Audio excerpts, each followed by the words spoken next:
নমস্কার বন্ধুরা, জেবি কিচেনে সবাইকে স্বাগত। আশা করি আপনারা সবাই ভালো আছেন, আমরাও ভালো আছি। আজ বানাবো নতুন আলু আর শীতের ওলকপি দিয়ে এই তেলাপিয়া মাছের ঝোল। দেখুন তার জন্য আমার কী কী লাগছে। আমি একটু এই আদা রসুন বাটা নিয়েছি, পেঁয়াজ কুচি নিয়েছি, একটু গোটা জিরে নিয়েছি, একটা তেজপাতা, কাঁচা লঙ্কা নিয়েছি 4টে, শুকনো লঙ্কার গুঁড়ো নিয়েছি, ধনের গুঁড়ো, জিরের গুঁড়ো, হলুদ, স্বাদ মতো লবণ, সর্ষের তেলে আমি রান্নাটা করব। আর 4টে তেলাপিয়া মাছ নিয়েছি, আর ওলকপি নিয়েছি, আর আলু আমি আমার পরিমাণ মতো নিয়েছি, আপনারা আপনাদের পরিমাণ মতো নেবেন। আমি প্রথমে তেলাপিয়া মাছটা লবণ হলুদ মাখিয়ে নেব। মাছে লবণ হলুদ মাখিয়ে নিয়েছি, রেখে দেব 10 মিনিট। এবার আমি এই সমস্ত গুঁড়ো মশলাগুলো আমি জলের সঙ্গে গুলে রেখে দেব। হালকা গরম জলে আমি গুলে রাখবো। প্রথমে আমি লঙ্কার গুঁড়োটা দিয়ে দিলাম। এবার 1/2 চামচ ধনে গুঁড়ো, 1/2 চামচ জিরে গুঁড়ো, হলুদ গুঁড়ো দেব 1/2 চামচ। এবার উষ্ণ গরম জলে আমি মশলাটা বানিয়ে রাখবো।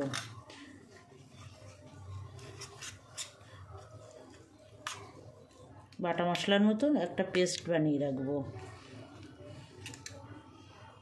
দেখুন বন্ধুরা, এই যে এইভাবে আমি মশলাটা জল দিয়ে গুলে রাখলাম। তেল গরম হয়ে গেছে বন্ধুরা, একটু লবণ দিয়ে দেবো। দিয়ে এবার মাছ ভাজতে দিয়ে দেবো। আমি 2 করে মাছ ভাজবো, 4টে একসঙ্গে ভালো যাবে না। মাছগুলো মোটামুটি বড় আছে, মোটামুটি লাল করে মাছগুলো ভেজে নেব। দেখুন বন্ধুরা, মাছ দুটো ভাজা হয়ে গেছে। প্রথম দুটো আমি এরকম লাল লাল করে নিয়ে ভেজেছি। আমার তেলাপিয়া মাছ একটু কড়া ভাজা না হলে ভালো লাগে না, তার জন্য একটু কড়া ভাজা করেই নিলাম। আপনাদের যদি কম ভাজা পছন্দ হয় কম ভাজা করে নেবেন, কোনো অসুবিধা নেই। হয়ে গেছে, এবার তুলে নেব। এই দুটো তুলে নিয়ে পরের দুটো ভেজে নেব। সব মাছগুলো আমার ভাজা হয়ে গেল, তুলে নেব। এবার এই তেলেই আমি আলুটা ভেজে নেব। আলুটা ভেজে নেব এই তেলে। একটু হলুদ দেবো, দিয়ে আলুটা ভাজবো, অল্প করে দেবো। দেখুন বন্ধুরা, আলুগুলো আমার ভাজা হয়ে গেছে। এরকম লাল লাল করে আমি আলুগুলো ভেজে তুলে নেব। আর বন্ধুরা, প্রতিদিনের মতো আপনাদের কাছে আমার অনুরোধ, আমার ভিডিওটা না টেনে শেষ পর্যন্ত দেখবেন। আর আমি যেভাবে রান্নাটা করছি একবার রান্নাটা করবেন, দেখবেন আপনাদের ভালো লাগবে। আর যেসব বন্ধুরা এখনও পর্যন্ত আমার চ্যানেলটা সাবস্ক্রাইব করেননি তাদের কাছে অনুরোধ, সাবস্ক্রাইব করে আমার পাশে থাকবেন। আর যেসব বন্ধুরা সাবস্ক্রাইব করেছেন তাদের অসংখ্য ধন্যবাদ। আমার সঙ্গে থাকবেন, আমার ভিডিওটা দেখবেন, লাইক কমেন্ট করবেন। এবার আমি ওলকপিটা ভেজে নেব। ওলকপিটাও ঠিক আলুর মতো লাল লাল করে ভেজে নেব। দেখুন বন্ধুরা, ওলকপিটাও ভাজা হয়ে গেছে, এবার তুলে নেব।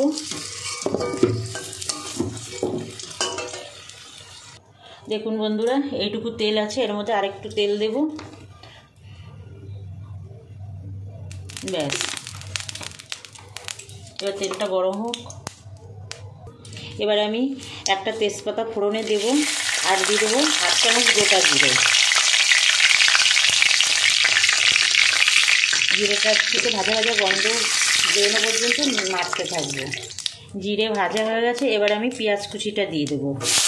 পেঁয়াজ কুচিটা 2-3 নাড়া দিয়ে নেব, একটু কাঁচা গন্ধ যাওয়া পর্যন্ত।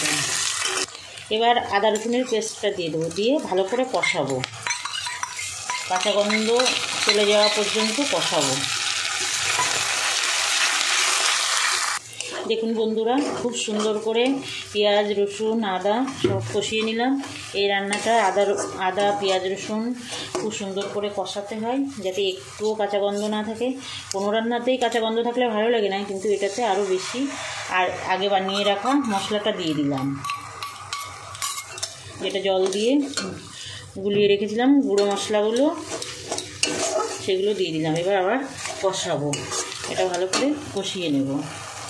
আর একটু সামান্য জল দিয়ে দেবো, জল দিয়ে ভালো করে কষাবো মশলাটা। মশলার বাটিটা ধুয়ে জলটা দিয়ে দিলাম। দেখুন বন্ধুরা, মশলা থেকে তেল ছেড়ে দিয়েছে। এবার আলু আর ওলকপি যেটা ভেজে রেখেছিলাম সেটা দিয়ে দেবো, দিয়ে ভালো করে কষাবো, মশলার সঙ্গে ভালো করে কষাবো। দুটোই একসঙ্গে দিলাম, দুটোতেই তো সমানই জাল খায়। ওলকপিও সিদ্ধ হতে একটু বেশ টাইম লাগে, আলুও তাই, তার জন্য দুটোই একসঙ্গে দিয়ে ভালো করে মশলার সঙ্গে কষিয়ে নেব। দেখুন বন্ধুরা, কষানো হয়ে গেছে। এবার জল দিয়ে দেব, গরম জল দেব। দেখুন একটু ফোটাতে হবে, তার জন্য একটু জল একটু বেশিই দিতে হবে। সিদ্ধ হতে টাইম লাগবে। দেখুন আমি এই পরিমাণে জল দিয়েছি। এবার 4টে কাঁচা লঙ্কা দিয়ে দেব, আর দিয়ে দেব স্বাদ মতো লবণ।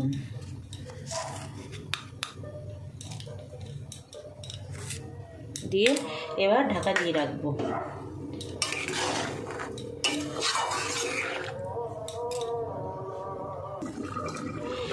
এই বন্ধুরা দেখুন, এবার আমি মাছটা দিয়ে দেবো। মাছ দিয়ে আর একটু 5 মিনিট ফুটিয়ে নেব।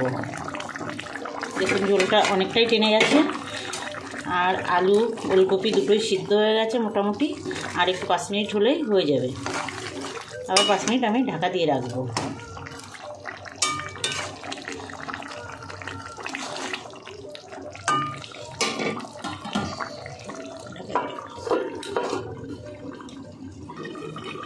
দেখুন বন্ধুরা হয়ে গেছে, কত সুন্দর লাগছে দেখুন দেখতে।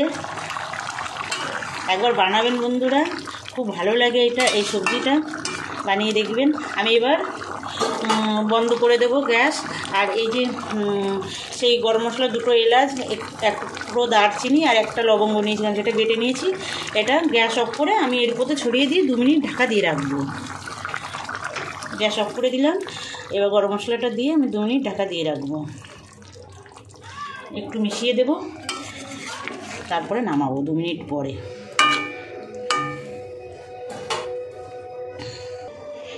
এই যে দেখুন বন্ধুরা, নামিয়ে নিয়েছি তেলাপিয়া মাছ দিয়ে আলু ওলকপির ঝোল। দেখুন কত সুন্দর লাগছে দেখতে, খেতেও কিন্তু দুর্দান্ত লাগে। তাই আপনাদের